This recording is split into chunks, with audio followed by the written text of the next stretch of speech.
So this is in line with what the minister said. He said something like, let's patronize the local markets and local products. So I'm following your advice, Honourable.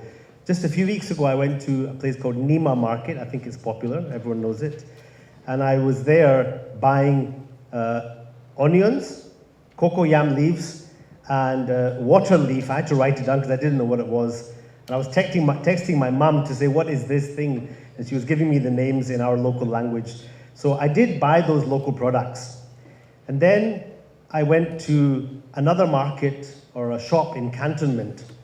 And I can't believe, because I'm new to Ghana, I couldn't believe that I saw a small bag of salad imported from Italy for something close to 300 CDs, which the same thing would cost €1 in Italy. It seems to me impossible, but somebody's buying it, certainly not me. I wasn't buying it. And I would never buy that. And I went to another local market and I found similar salad at about 20 CD. I mean, the price differential is unbelievable. Anyway, that's one part of my story. A lot of what you said, Honourable, really resonates with me because there is a market here for a range of products. Somebody's buying those outrageously priced products, but somebody here can produce similar and better. I'm sure of that. In that market, Nima, I spoke to somebody called Salamatu because I bought tomato as well, which you urged me to do. So I bought tomato, and she said she's been selling tomato for close to 30 years. She also said that she was describing her struggles, let me paraphrase. She said she's having longer dry period. She said the costs are rising. And she said she's heartbroken because a big chunk of her products goes bad before it gets to the market. I think it's a familiar story for all of you. Then at the end of our conversation where I tried to put her at ease, she said to me, you're at the UN, when you have all those big meetings that you have, will you remember me? And I thought, wow, that was actually quite a painful point at me. But what courage she displayed to say to me, knowing that she knew that I was the head of the UN. She said, what are you going to do for us? What are you remembering for me? And so I needed that very brave and pointed challenge to remind me about the people I serve or strive to serve. And she is one of them. Then I was thinking about it. Her struggle, Salamatu, I think is her name, if I got it correctly, it's a microcosm. Her struggle is a microcosm of a global crisis. And as our SG, Secretary General Antonio Guterres, said very powerfully at a recent global summit, he said, in a world of plenty, it is outrageous that people continue to suffer and die from hunger. And he also laid bare a very simple truth. Global food systems are broken, and billions of people are paying the price for those broken systems. And we see this broken system in sobering statistics. More than 780 million people do go hungry every day, and almost 1/3 of all food produced is lost or wasted. More than 3 billion people cannot afford healthy diets. And here in Africa, 1 in 5 people are going hungry every day at bedtime, and that's more than twice the global average.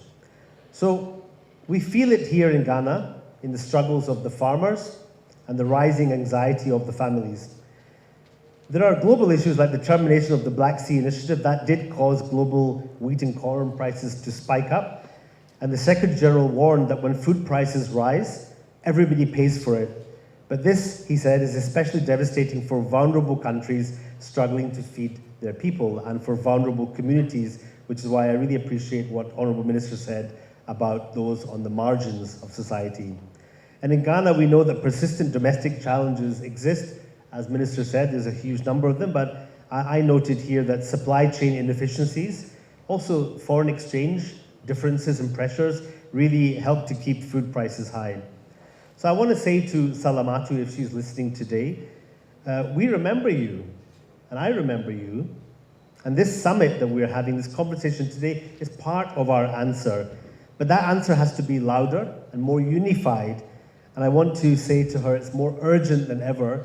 And I will go back to her next time I buy tomatoes, and I'll try to give her a more coherent answer. What are we doing for people like her. The SG's call to action is really our agenda for today. He called for action in 3 key areas, and I'm going to try to reflect on those in a Ghanaian context. First, he said we need a massive investment in sustainable and resilient food systems. He said, and I quote, "Starving food systems of investment means quite literally starving people."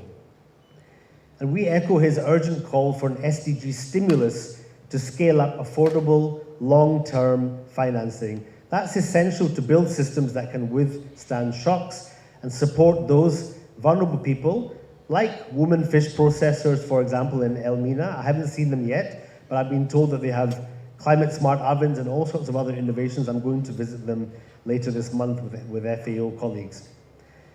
Long-term financing will also help not just those fisher women I'm going to meet, or those fish processors, but also other innovators, youth, and farmers to can have access to the capital they need to thrive. Second, we have to build systems that put people over profit. People over profit. You don't often hear that now. Profiteers would say profits first, right? But no, people over profits is what the SG says, and I follow his advice wholeheartedly. It means keeping markets open, removing trade barriers, leveraging technology to lower the cost of nutritious food. It means supporting women and men who bring the food systems to life. It means ensuring that the prosperity driven by our food systems, which is 10% of the global economy, is shared with those who drive it.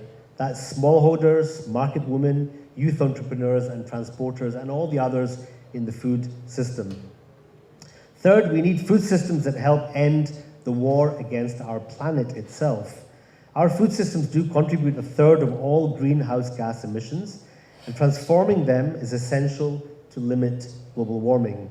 We have to demand stronger and faster climate action and commit to nature-positive production that reduces the unsustainable use of land and water. It's an environmental imperative, but also an economic imperative. And for a nation whose prosperity is rooted in natural wealth, like Ghana, we need to take extra care. The SG has reminded us that broken food systems are not inevitable. They are broken because of the choices we have made. And today we can choose differently. The good news in Ghana, and we heard so much of that from Honourable Minister, is that Ghana is responding to the alarm. And over 100 countries, including Ghana, have submitted progress reports on food system transformation. He talked about Feed Ghana program, where I've heard about National Nutrition Policy, Ghana Food System Pathway, and many more initiatives. Those all provide a strong national framework, in addition to the 24-hour economy, which is here on the screen. All of these things give us the framework, the pathways, the impetus to really work together. The UN family in Ghana, and this is the last thing I want to say, is really your committed partner in every effort to improve food systems. We're here to facilitate, to support, and to amplify the work of the government and the people of Ghana. We are helping to highlight actions that can help policy and decision makers to deliver impact across food systems for better human, animal, and planetary health. We are able to provide guidance, we are providing guidance, I should say, and tools in different areas of work, including fiscal policies, regulation of marketing, and so on. Agencies are here, FAO, WFP. There are others, IFAD, UNEP, UNICEF, UNDP, WHO, UN Habitat. In total, we are 37 UN entities in Ghana. And we are all willing to, and already are, supporting in diverse ways. So let me also use this opportunity to thank the UN Global Compact team and partners for bringing us together today.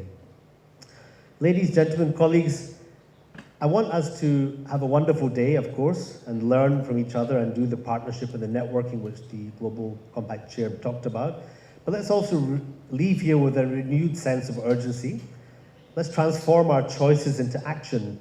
And let's ensure that when we meet again, and that when I meet Salamatu again, I can tell her about this meeting that something positive came out of it.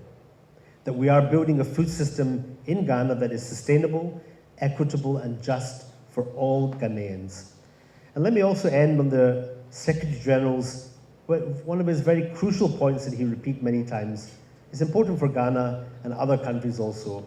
He said it's absolutely essential to massively scale up debt relief and guarantee long-term investments. This is the foundation upon which our success will be built.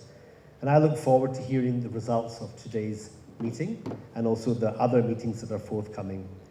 Ultimately, we want to have Ghana to be a country where there's no one hungry, where farmers are prospering, and where our natural wealth is safeguarded for future generations. We also want Ghana to be the example for other countries in Africa and across the world. Thank you very much, and wishing you a wonderful day.